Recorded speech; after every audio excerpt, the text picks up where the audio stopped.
Bem-vindo ao canal Physiquei. Eu sou o professor Thales e eu te ensino tudo sobre física para sua aprovação.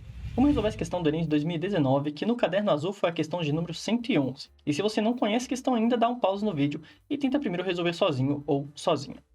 Bom, a questão fala sobre a queda de um tijolo, e ele coloca aqui, né, que a massa do tijolo é de 2,5 kg, que vai cair de uma altura aqui de 5 metros, e que a colisão, né, o impacto com o capacete, pode durar até meio segundo.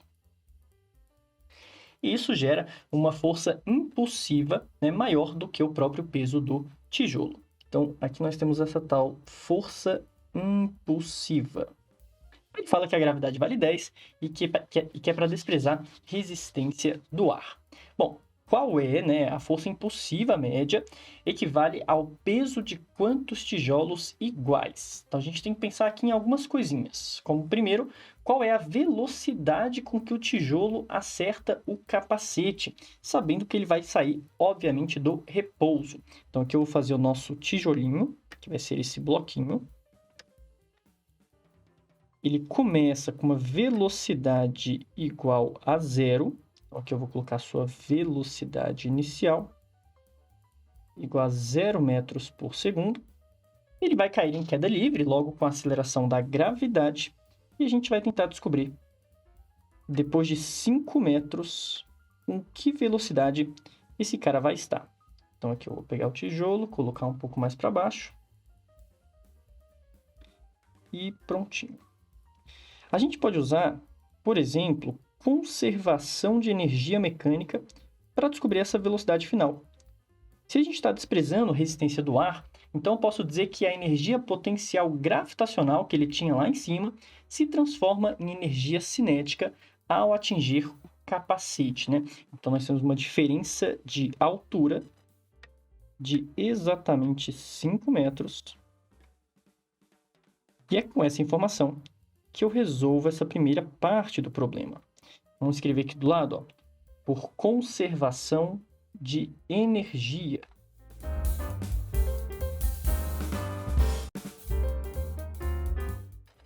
Aí, é claro, a gente tem que lembrar como que se calcula energia cinética e energia potencial. Na energia cinética, a gente coloca mv² sobre 2.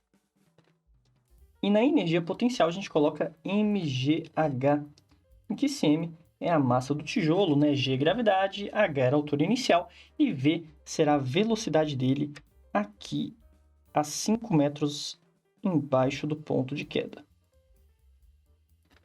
Ok, resolvendo, a gente pode cancelar essa massa dos dois lados, o 2 pode passar multiplicando, depois a gente tira uma raiz quadrada, né? Vai ficar raiz de 2 vezes a gravidade, que é 10, e a altura, que é 5.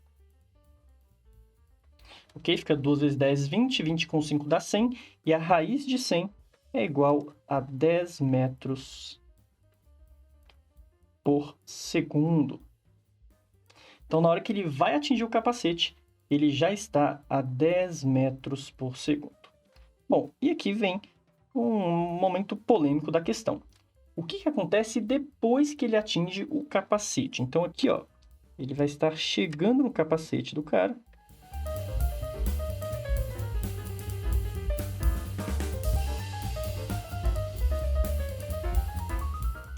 Mas será que esse tijolo, depois que bater no capacete, vai ficar parado? Ele não poderia bater e subir um pouquinho, né? Ter uma velocidade final para cima?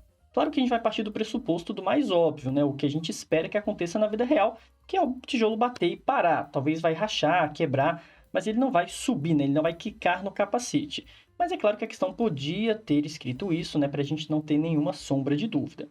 E outro probleminha foi sobre essa força impulsiva média. Ficou muito estranha essa palavra que ele usou, mas a gente vai partir do pressuposto que ele está considerando a força resultante. Ele também podia ter escrito força resultante para não gerar dúvida nenhuma, porque se a gente calcular só a força de colisão, aí também não vai ser exatamente a resposta que ele quer. Então a questão, assim, na minha opinião, ficou um pouco confusa, tá? Faltou especificar algumas coisinhas, alguns detalhes. Bom, mas vamos lá, como é que eu resolvo isso agora? Essa velocidade que ele possui de 10 metros por segundo, depois de meio segundo vai para zero. Então ele bateu e em meio segundo ele vai parar.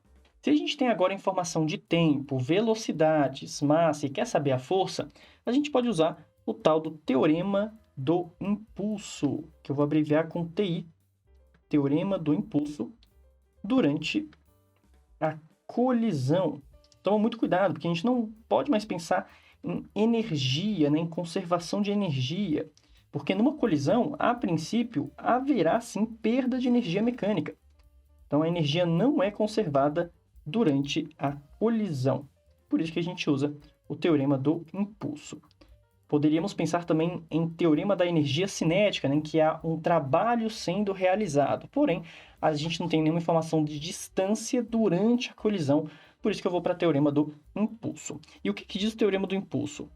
O impulso resultante sobre o tijolo é igual à sua variação da quantidade de movimento.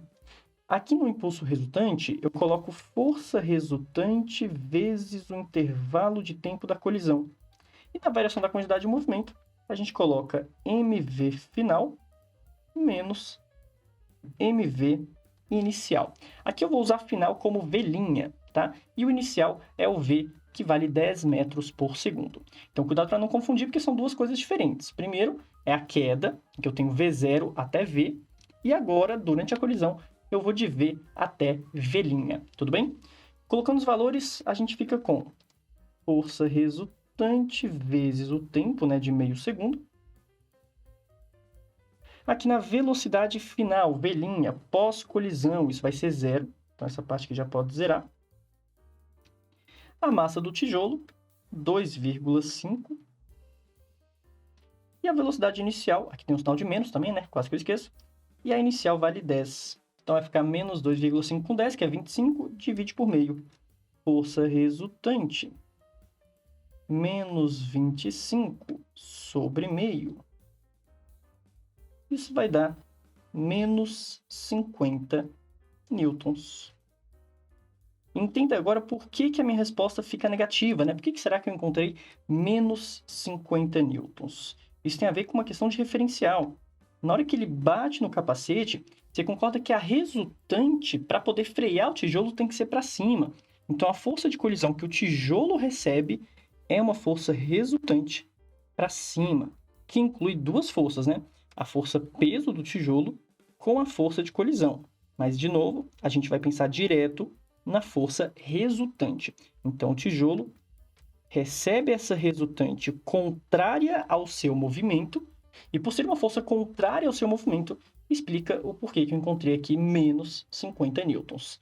No final das contas, não importa se é mais ou se é menos, tá? O que importa é que a força resultante média, digamos assim, foi de 50 newtons. E aí, cuidado, não vai lá marcar no gabarito letra E igual a 50 não, porque ele não pede o valor dessa força. Ele quer saber quantas vezes essa força é maior do que o peso do tijolo. Então, quando a gente pensa no peso do tijolo, uma continha bem simples, né, de se fazer, o peso de um corpo é o produto da massa pela gravidade. Fazer aqui no cantinho da folha, né? Então, a gente tem a massa de 2,5, gravidade vale 10, o peso do tijolo é igual a 25. Opa, então ao colidir, ele recebe uma resultante que é o dobro do seu peso, é 2 vezes o valor do seu peso, e por isso nosso gabarito fica a letra A.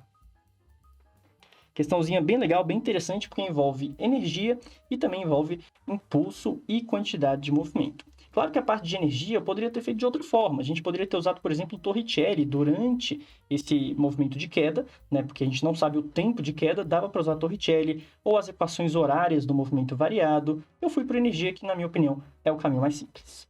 E aí, gostou desse vídeo? Deixa o like, comenta, compartilha, me siga nas redes sociais para mais dicas de física, e se quiser um curso de física completo, acesse meu site que eu vou deixar aqui na descrição. Muito obrigado e até a próxima!